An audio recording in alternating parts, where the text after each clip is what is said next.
This program is designed to provide general information with regards to the subject matters covered. This information is given with the understanding that neither the hosts, guests, sponsors, or station are engaged in rendering any specific and personal, medical, financial, legal, counseling, professional service, or any advice. You should seek the services of competent professionals before applying or trying any suggested ideas. The information contained in this podcast is intended for informational purposes only and is not a substitute for individual professional legal advice. The podcast information was carefully compiled from vetted sources and references. However, R.O.S.E Resources Outreach to Safeguard the Elderly cannot guarantee that you will not fall victim to a scam. Let's talk about scams. It's the must-listen show for anyone who wants to protect themselves and their loved ones from scams. Every Tuesday at 8 a.m. Pacific Time on K4HD Radio, Joyce Petrowski, founder of R.O.S E, and her guests will provide valuable insights and practical tips on how to recognize and protect yourself from scams. And now, here is your host, Joyce Petrowski. Welcome back, everybody. I'm Joyce Petrowski, founder of R.O.S E Resources Outreach to Safeguard the Elderly. You can find more information on our website at roseadvocacy.org. You can find our social media links. You can also scroll down to the bottom of the homepage and sign up for our emailed newsletter and or our mailed newsletter. And so today we are going to talk about data breaches and how those help scammers and what you should watch for and what you can do after you've been notified of one. And I have a guest with me today, Dr. Martina Dove. She's been on before. So Dr. Martina Dove is a research and behavioral science lead at Charm Security and the author of The Psychology of Fraud, Persuasion, and Scam Techniques. With a background in psychology, her expertise lies at the intersection of deception, social engineering, and the psychological mechanisms of persuasion. Her work explores the cognitive and behavioral factors underlying fraud compliance and victimization. So let's welcome Martina. Hi, everyone. Hi, Martina. How are you? Hi, I'm fine, thank you. And thanks for having me yet again. I love coming and talking about scams. Great. I am going to check really quickly on my audio because here I gotta hang on one second.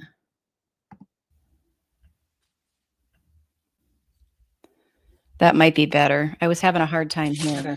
That is much better. Okay. All right. Okay. Now I can hear you in my earphones now. All right. So data breaches. I saw that you had just recently made a post on LinkedIn about hearing about a data breach that was Apple, Facebook, Google, I think. There was a lot of major companies involved. So tell us a little bit more about that. Yeah, I mean, data breaches happen all the time.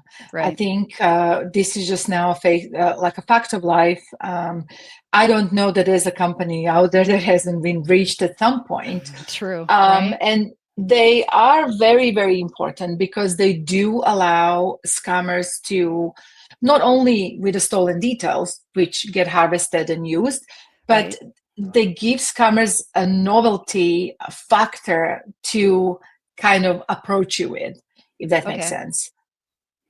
Right. Okay. But this latest one, it sounded like it hit a bunch of really major players that a lot of people would have accounts with. I mean, kind of like Amazon has millions of people, Facebook has millions of people, Google does, Apple does, right? So I think it was kind of a jackpot breach for the hackers, and then it's going to automatically be a jackpot for the scammers, right?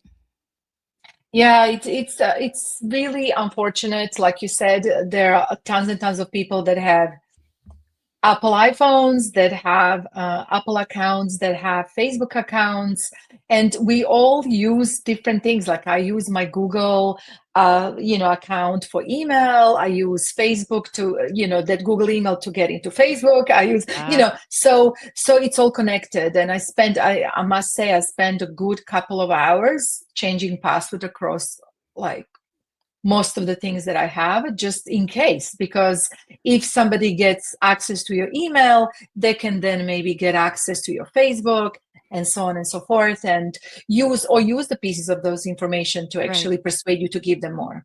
Right. So that's an interesting point that you made. There is a lot of accounts when you go to sign in. It'll ask you if you want to sign in through Google or do you want to sign in through Facebook, not necessarily having to put your your username and password in right there. So if you're using Facebook or Google to sign in to a lot of other accounts, now you not only have to change your Facebook and your Google and your Apple password and all that, you've got to go to all those other accounts that you've used, Google or Facebook, to sign in with and change all of that information. Yeah, it's advisable to do that. It doesn't necessarily mean that a scammer is going to attack you from all sides, because at the end of the day, they'll do whatever's easier for them, and True. what's easy, quick and easy. Yeah. But I think it's always advisable. I always think if you have an email that you're banking with too, always change, like after any data breach that you heard about, always change your password for that email. It's, better to be safe than sorry, just in case. Well, right, Definitely. because even if you use your email for the username, right, and you might have a different password for your bank accounts or any financial accounts, but if someone was able to get into your email, then they could be one step closer to trying to get into your financial accounts. Yeah, I mean, like imagine if somebody gets access to your email. You still may have access to the emails, but this person is logging in as you, and maybe they can manipulate a lot of the times. Like if somebody's really motivated, they'll will adjust your settings so you're not even getting alerted, and so like they'll change the email that usually alerts you or something like that, and then they can change the password for your bank, and like so it's all connected. And I think we need to think about every time we want convenience, that costs us. And I think that's one way that we pay for that convenience. Yeah. And there's a lot of things out there that are convenient, right? But you have to think of all of the risk, and it might not be just the risk associated with that particular program or app.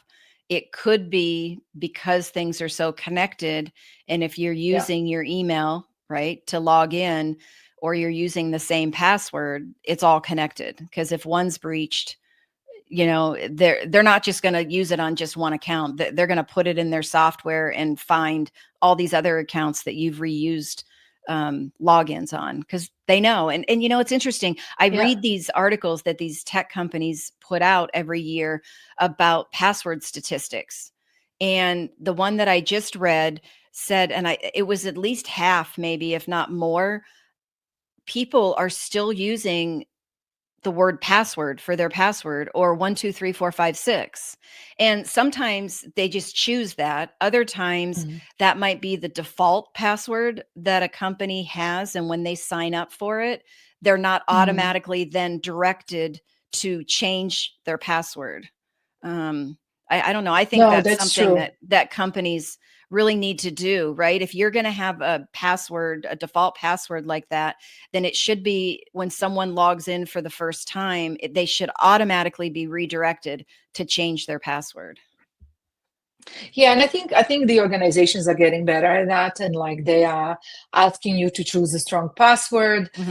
So like I think we have gotten a lot better at but I think what I would like to see as well, a lot of the times it gets really tricky with passwords as well, where like every single company has their own,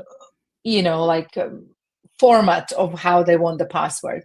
And sometimes it's really, really difficult to account for all of the formats and remember them. So this is Right. why I think people default to the simplest thing they can remember, which then obviously make them vulnerable. And I'll tell you a funny story, and I'm not going to mention which relative, but one of my relatives has passwords that, like, it's literally almost like the name, surname, and date of birth.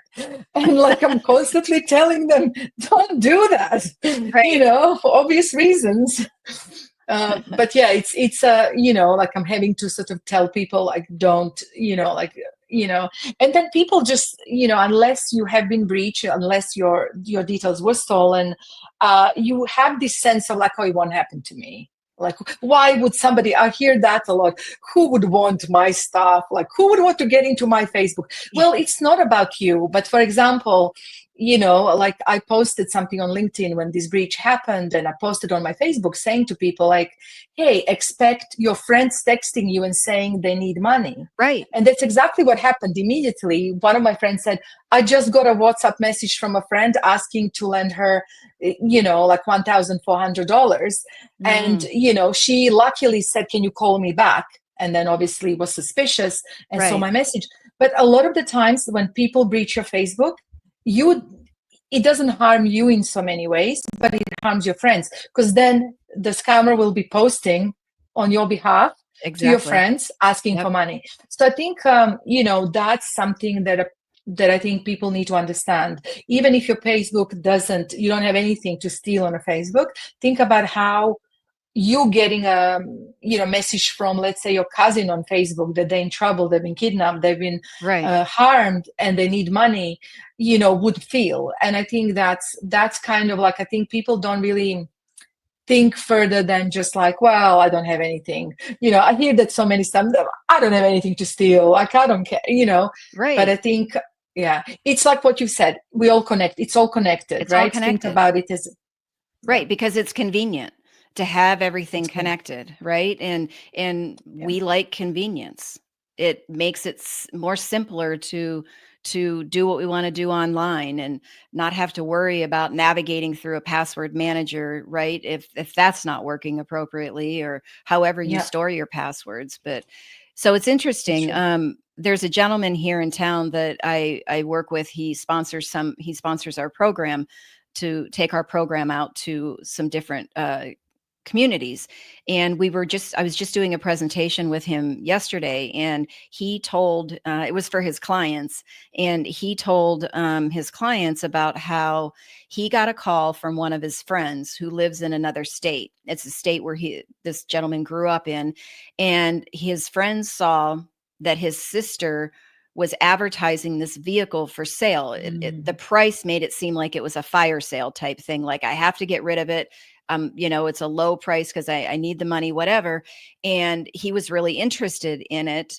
And he just, for whatever reason, said, I'm going to call my friend and ask him about this. And so he did. And he's like, hey, your sister's selling this vehicle, online and on Facebook. And he was like, no, she's been hacked. Her Facebook's been hacked. It's not her.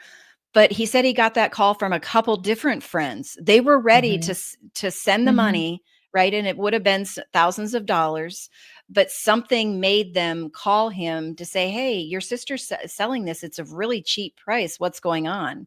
Right.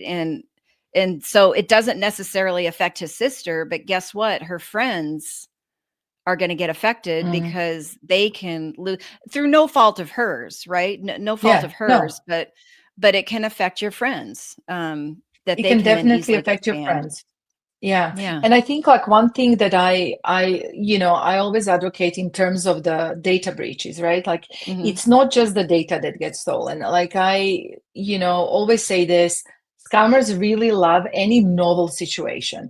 If there's some kind of a natural disaster, they will hit people with charity scams. If there's like during COVID, we had tons of websites selling imaginary masks and things like that, and hand sanitizer and all hand that sanitizer, like miracle cures, like people were buying vitamins or something like that.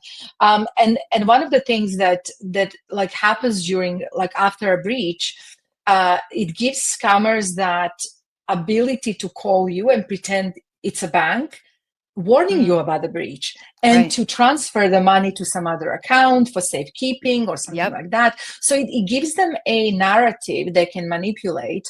And then you get tons of phishing emails too. Like, for example, yesterday I got a text from my CEO of my company saying, "Can you talk?" And I'm like, I know it's not you, but like it happened so quickly after the breach was announced, so you get lots of phishing emails, lots of like SMS from your bank, or let's say Apple will text you and say, "Hey, we've been breached. Can you please, change your password through this link?" You know what I mean? So it's kind of like stuff like that. There's recovery schemes. If you're defrauded straight after the data breach, you may then get a recovery scheme offered to you. Hey, like you've lost this money, we can help recover the funds, and then scammers will kind of like get you again. So it gives them more than just your data. Data is just there to enhance credibility when they call you, so that they can say, "Hey, we know your password, we know your email, we are who we are." Right. Yeah.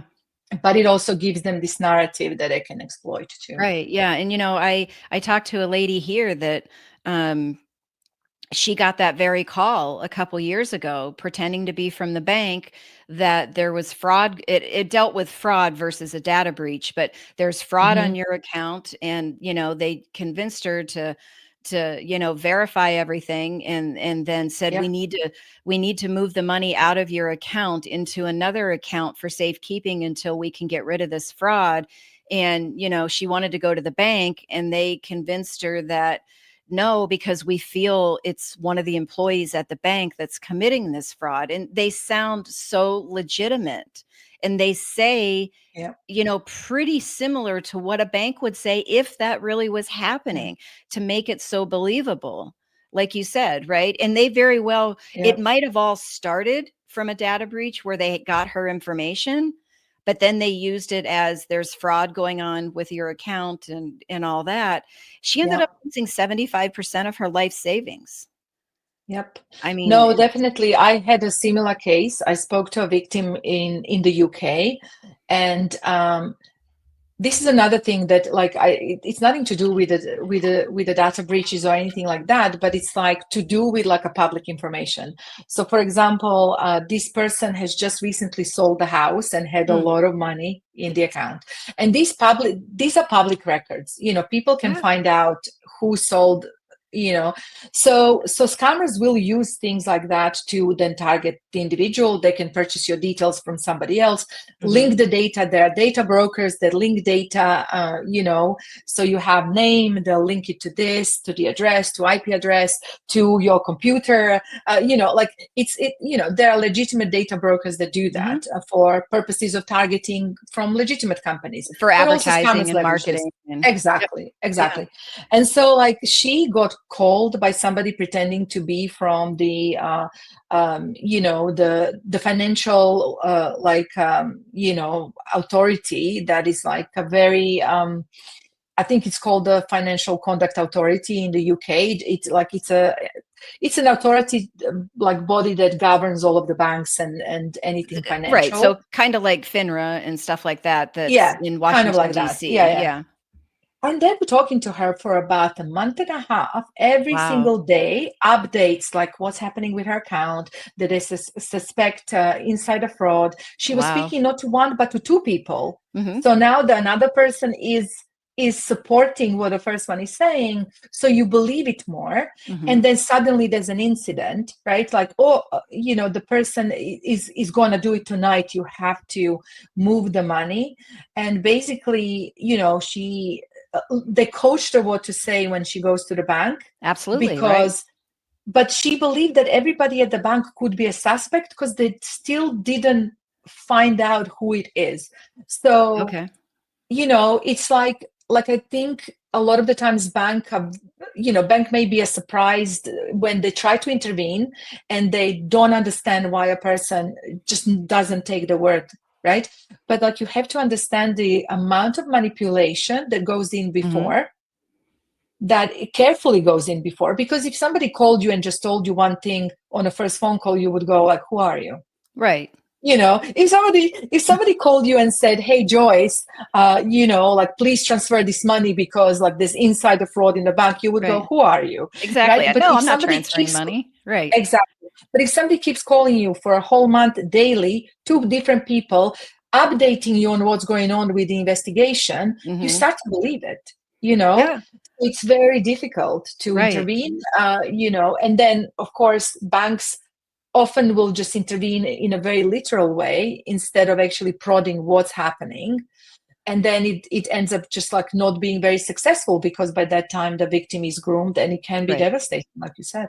Yeah, I was just going to say it's like a grooming effect, like they do Yeah, with the romance scam and the pig yeah, butchering scam, where they take the time to groom before yeah, they actually then start wanting you, with yeah, transfer your money, however they want it done, right?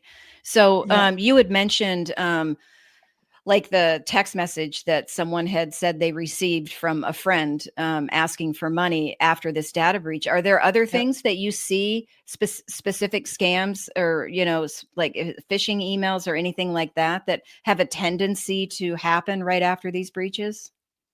Yeah, I think like you need to look for any kind of phishing text or emails, and I think the most frequent one will be email or a text will pretend to be from the body that was breached, from Got the it. entity that was breached. So, like, Okay. let's say if it's T-Mobile or Apple, you will get like emails that will talk about the breach, saying, Uh-huh. "Oh, in a recent data breach, please verify your details." So they will actually use the data breach as an excuse to contact you and Okay. try to sort of like tell you, hey, it's a legitimate company just contacting their customers to let them know, like any company would. So a lot of the times as well, people don't understand that when a data breach happens, sometimes the company it's not yet aware that it happened, so they Right. It might can't take warn some the time. Exactly. It may take some time to be discovered that somebody has entered your infrastructure or something like that if you're a big company. So, like any kind of things like that. But you know, I'm absolutely positive that your details are immediately sold on too. So you Oh, may be absolutely. hit by various other things Right. too. So it could be unrelated phishing emails, offers to buy things, or anything else like medical. It can be something unrelated too, but there'll be an uptick in Yeah. Yeah. You in see an a kind of uptick like the in it. amount. Right. Yeah, yeah, So at the presentation yesterday that I had mentioned, a lady had asked a question, and we were talking about how your information gets out there, and data breaches was the first one we talked about, and yeah, it's like you can't control when a company gets breached, but you can control the information you give to a company, right? And you just want to make sure the information you're giving is absolutely necessary to do yes, whatever it is you're doing with that company, and don't be afraid to ask questions. But she had asked the question, is government doing anything to help stop this, or to put things in play to make the penalties harsher, to make it more of a deterrent? Have you heard of anything that maybe they're working on, maybe some recent bill or law that's been passed that um yeah, I know. I don't know of any specific like recent bills, but I know that scams are a big, big problem for banks, mhm, and they are desperately trying to figure out a way how to intervene. okay, And there are many companies that like I've just joined a company that is actually looking to account for that human element, and how do we prevent, how do we got it. intervene in a good way. So Mhm, I'm happy to say that I'm seeing more awareness around scams and how humans good. get exploited. So that's one thing. A second thing as well, like there are differences in companies, right? So Mhm, anything governmental, anything to do with like heavily spaces and entities that have to adhere to compliance, okay, such as HIPAA for right, medical, or some other compliance for like banking industry. A lot of the times they keep those details what's called on-premise, which means that it's very difficult to infiltrate that if you're a malicious actor. Okay. Right? Because the network doesn't allow, like, there's no communication between the outside network, or, like, things are not in a cloud and able to, Easier be to penetrate. So the servers are like on the premise somewhere, and they're not communicating with anything outside, or at least they limit the amount of things that can communicate with things Got outside. it. Okay. So that doesn't exclude the inside fraud, right? No, Somebody on right. the inside could also, be a malicious actor as well. So when you see these breaches, that usually happen with things that perhaps don't have the most sensitive of details. But if you do have your, let's say, Apple account, I have my credit card connected to it because I'm purchasing things with it, right. like, so you do have this sensitive information, even right. with like these other things that get breached. So it's really important to, like you said, maybe don't give them, a lot of these companies, they ask for date of birth. I always try to shield mine, unless you're my bank or you're my doctor. I don't think you need to know exactly, like, you don't have to wish me a happy birthday. Like, I'm okay. I'll be fine. But those are the things, like, I always say to people, just lie, invent a birthday that it's not your birthday, but it's like maybe, same year, but not the same month or a day. Right. Or you can, like, invent a birthday that you, like, when you have to put it on a form, you have to put it on a form. Right. Then you want to be truthful. Right. Yeah, and I think one big thing that I've come across, and it always really puzzles me, right? When you work as a contractor, let's say, Mhm. you accept a contract at a company, you're a consultant or something like that. Okay. You will be dealing with a recruiter that it's like part of a company, let's say, Okay. and that company will always say, "Hey, can you give me your partial date of birth and your last 4 digits of the SSN for our internal tool?" And this tool is just a management tool, so that they're like, if they have two people with the same name, like, they can differentiate them. Yeah. But then I'm thinking, why can't I just invent a PIN, right? That it's not my SSN number, like 4 digits by which you can call my bank and authenticate me, Right. Absolutely. So I invent things for that too. Like, I'll have a digit that I give them that it's not my SSN. So, like, I think a lot of these companies don't really think from the security standpoint at all. Well, right, because they probably have a lot of different departments, right? And you have one Yes. department that's going to do this, and they feel they need this. And Yes. okay, well, the last four of your social security number is going to be a way that I can track your account in case somebody has the same name, right? And it's actually interesting. You mentioned that. I was at one of my doctors recently, and they actually had two different patients, same name, Joyce Petrowski, same birth date, everything, day, month, year, but the middle initial was different.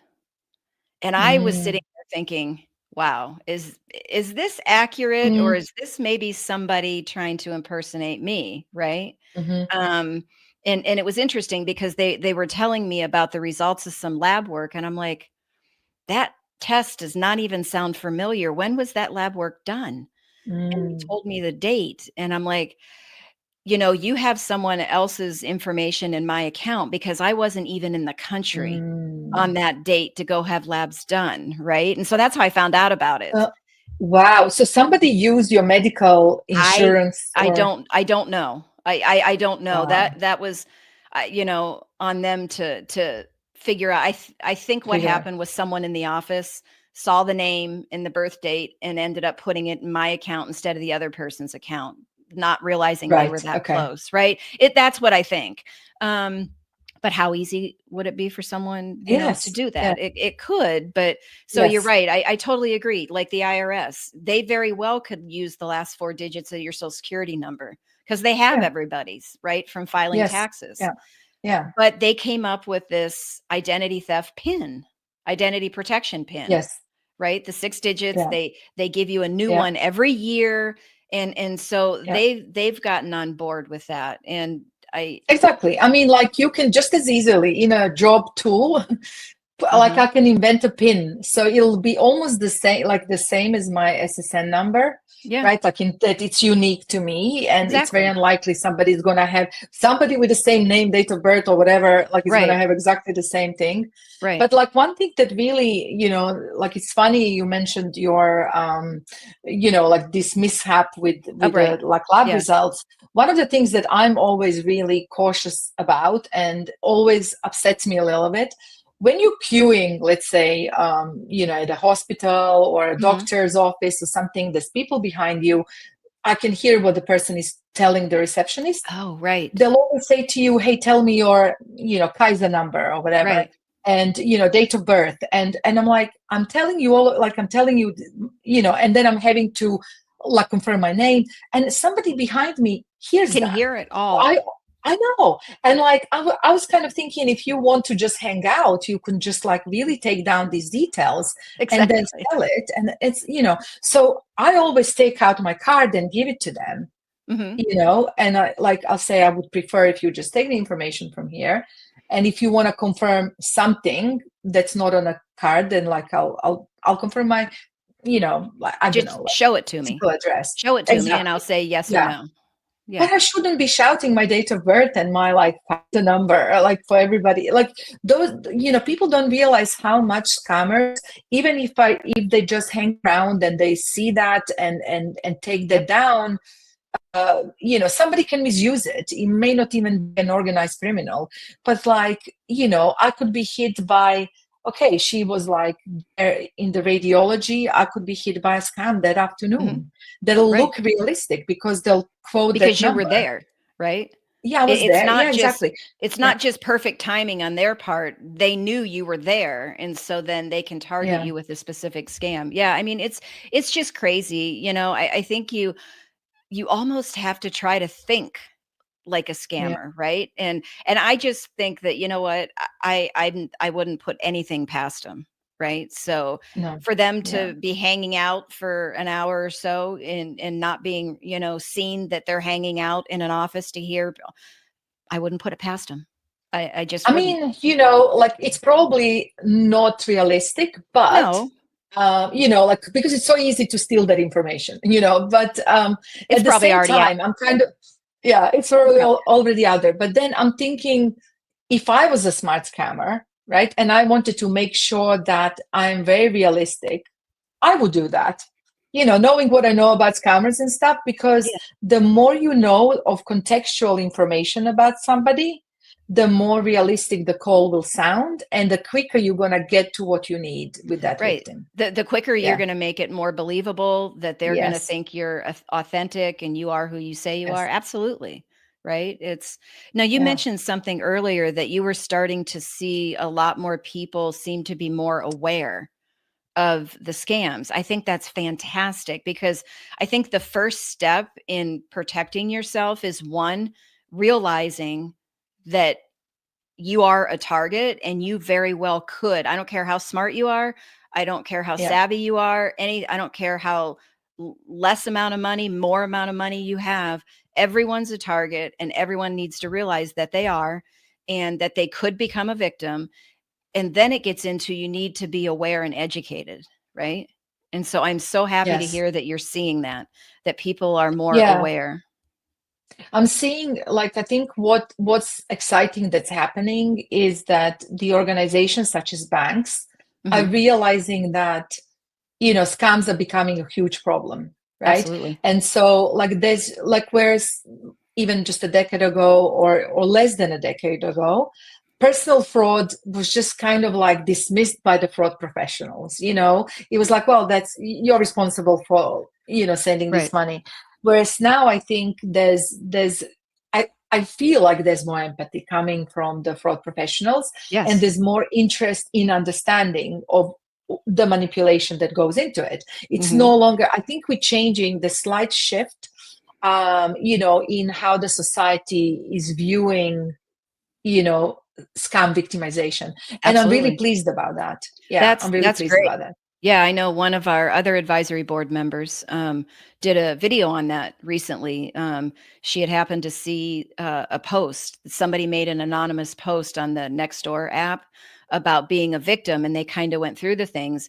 And not all the people that were commenting, but some of the people were just downright mean and blaming him or Mm-hmm. her Mm-hmm. for the situation they got into. And it was like, Yeah. you better be careful, because you know what? You might be the next one. And then you're going to be like, oh, wow, I shouldn't, Yeah. right? You have to Yeah. lead with a lot more empathy. I So think not just like, I mean, that's just not very nice as a human being, but it's I not, also can no. explain that. I can explain that in a psychology way, right? Okay. Like, All so right. people do that. Like, we have to think about ourselves in a positive light. Mhm. That, that kind of like bolsters our self-esteem. And it like makes us a functioning human being. Because if we didn't have a self-esteem, we would be depressed and we wouldn't feel Right. good about ourselves, and we would not be, You we wouldn't be wouldn't be good. right. Yeah, exactly.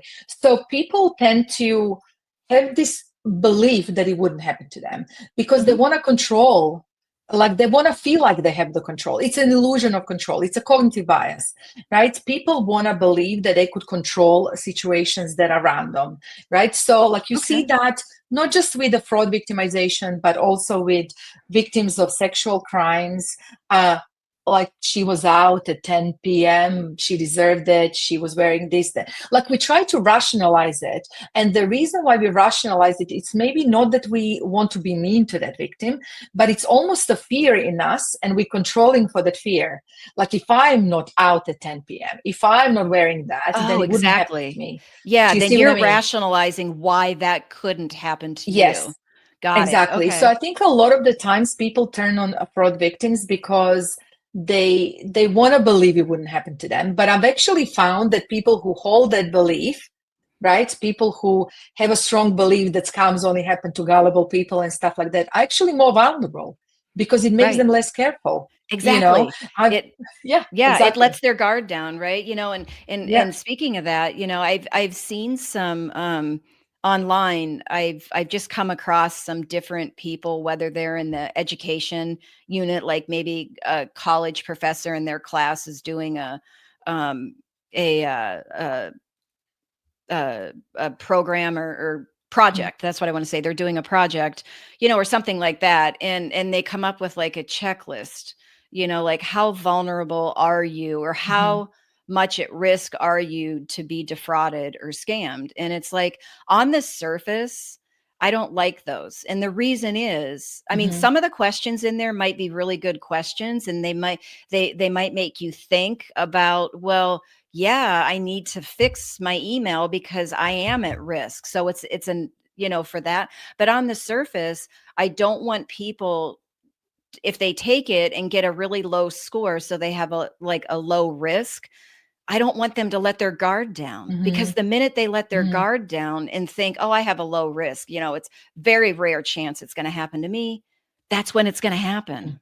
Right. Yeah, I think like, I mean, depending on whether you're just doing research for the sake, like, Right. like whether you want to see how many people feel it wouldn't happen to them and then you're Oh, manipulating right. with Yeah. something else. And like, if it's a real research or is it some kind of a thing? Because every single fraud victim that I've ever spoken to, every single one, first thing they said to me, I never thought this would happen to me because I'm a smart person. Yeah. Right. And I think like we need to learn from that, right? So Hmm. if you are asking a very literal question, do you think you're vulnerable? Everybody's going to say no.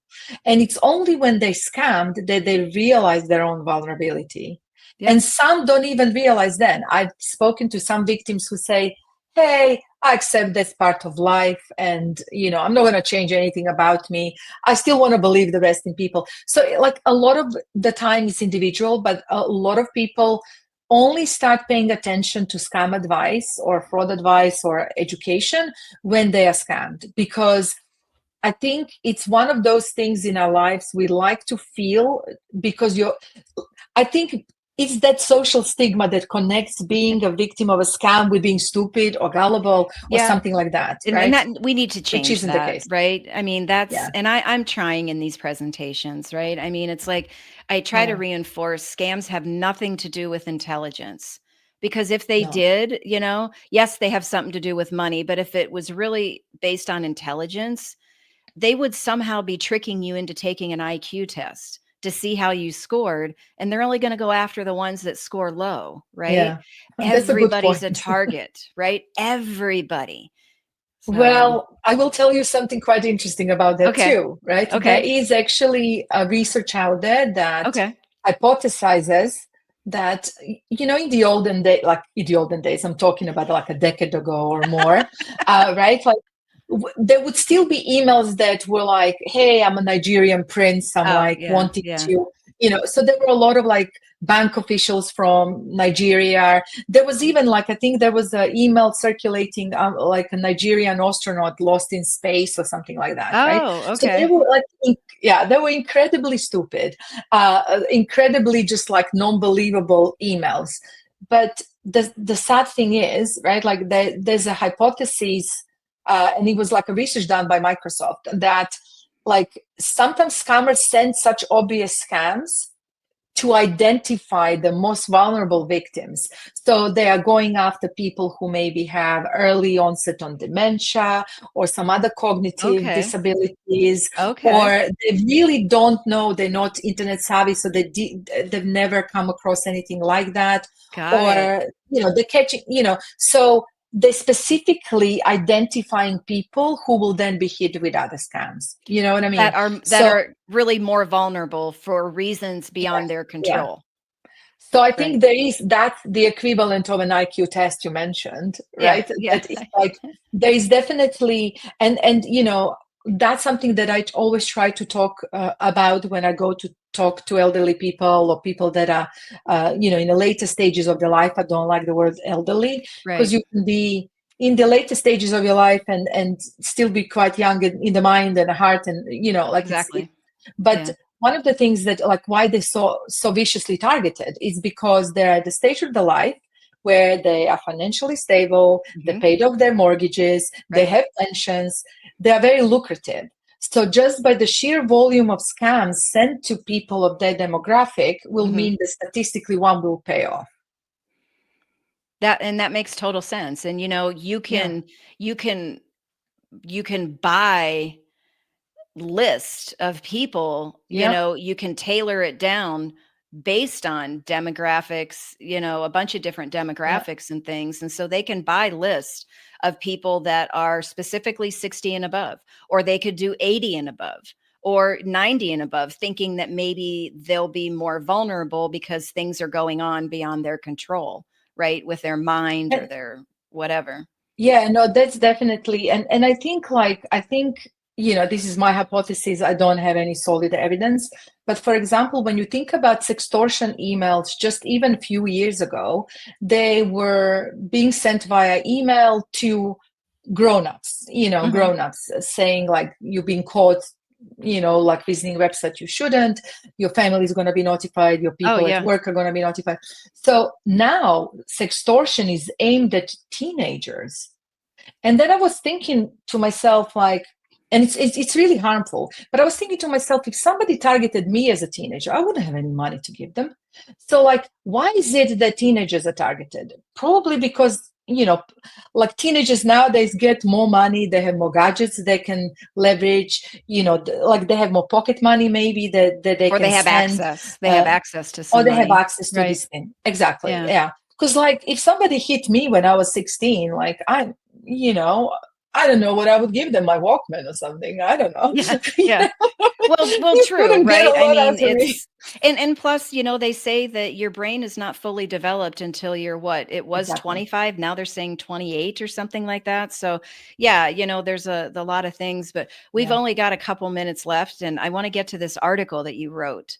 It's the data breaches, a chance for opportunistic scammers and what you should watch for. It looks like it was September 3rd of 2021. It didn't I come out. wrote it. I think, like I ended up writing that article. It's still current now in terms of advice.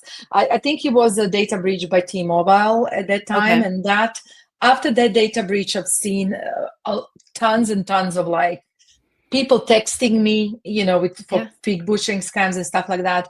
So, but like all of the advice in that article, if you share with your, like wide audience, that advice still stands. Okay. So that's why I kind of republished it recently on my LinkedIn, because it's, it happens after every data breach. Exactly. It's Yeah. And I do have it in the show notes. I have the actual link that somebody will be able to access. It was a really good article.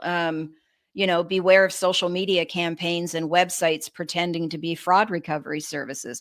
I think I just saw, when I was downloading some public service announcements from the FBI, I think one of the ones they had in the last maybe 3 or 4 years dealt exactly with that.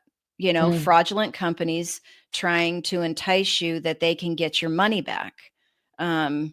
When they're obviously not going to be able to. The only people that can do that are going to be law enforcement and or the attorneys or the attorney general, district attorneys, whoever are doing the prosecution. It's so difficult. It's also very, very difficult to recover funds. Oh, it is. Absolutely. I mean, like especially organized crime. Yeah.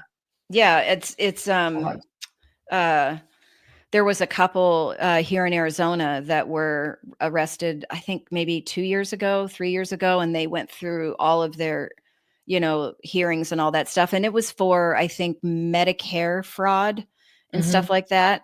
And they had a lot of assets. They were here in the States, and so they had used the money to like buy vehicles and houses. And so they had a lot of property that was then able to be seized and sold, but it was sold for pennies on the dollar. So if anybody was getting anything back, you were only getting pennies on the dollar back. But the majority of these scams, the money is out of the country and it's gone, right?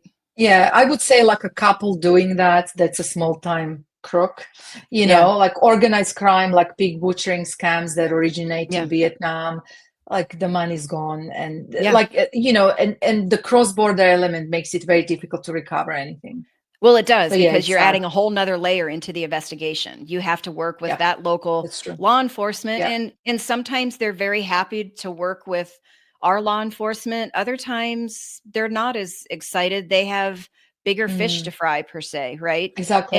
And so they're not necessarily interested in allocating resources to help our law enforcement trying to find these perpetrators. So it just adds a whole nother layer of complexity to it and makes it all the more difficult. But we are getting to the end of the time. It went really quickly.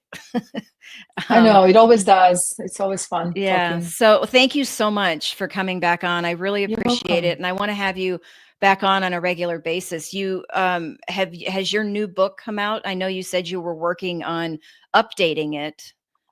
Yeah, I'm updating it. There's no date yet, but you might as well wait for the updated version, because I've added a lot of things on AI, how AI is going to affect us and stuff like that. So there are a lot more case studies that are of newer scams and things like that. So I would say, if you think purchasing the book, just wait a couple of months. There'll probably be a new edition. And the book is The Psychology of Fraud, Persuasion, and Scam Techniques. Yeah. So is it going to be like have a number 2 after it, or volume 2 or something? Yeah, it's going to be volume 2, and it's slightly different color. Like I have a trademark image that I love. It's still the same image, but it's going to be a different color. It's going to be purple instead of turquoise. So you can recognize it is going to be a second edition. Okay. And, all right. Very good. My book now is still okay, but like if you are thinking of purchasing, I would wait for the second edition. There'd be a lot more information, and with AI, that's huge, and it's so confusing to tell what's real and what's artificially generated. And it'll be out really quickly. Absolutely. And you could probably write a book every day, right? Because this stuff changes so quickly. True. Maybe not a book, but like a short novel. A short novel every day or every week or whatever, but right? Because it changes so rapidly. It does. So anyways, well, thank you so much. I really appreciate you being on, and we're going to have you back soon. Okay. Awesome. All right. Take care. Thank you. Bye. Take care. All right. Thank you, everybody, for joining us today. I hope you got some more information on data breaches and what to do. Dr. Martina Dove is a valuable source of information. The link to her article is going to be in the show notes. So click on that and read her article. But just know when data breaches happen and you get that information or you hear about it, just know that there's going to be an uptick in people trying to email you, the phishing or the texting, they call this schmishing, or, the voice over the phone and all of that stuff. So you just have to be a little bit more on aware of that. You could have an uptick in that and be on the lookout. You should always have your guard up and be on the lookout for what's going on. Don't forget to get on our website, roseadvocacy.org. Look for the resources, follow us on social media, and sign up for our newsletter. Thank you. And you guys will be enjoying Brian Watson for the next few weeks. All right. Take care. Well, that's all the knowledge for this episode. Tune in every Tuesday at 8 a.m. Pacific Time on K4HD Radio at k4hd.com as Joyce explores a variety of knowledge so you have the power to make scam protection your healthy habit. And until then, feel free to reach out to Joyce and let's talk about scams.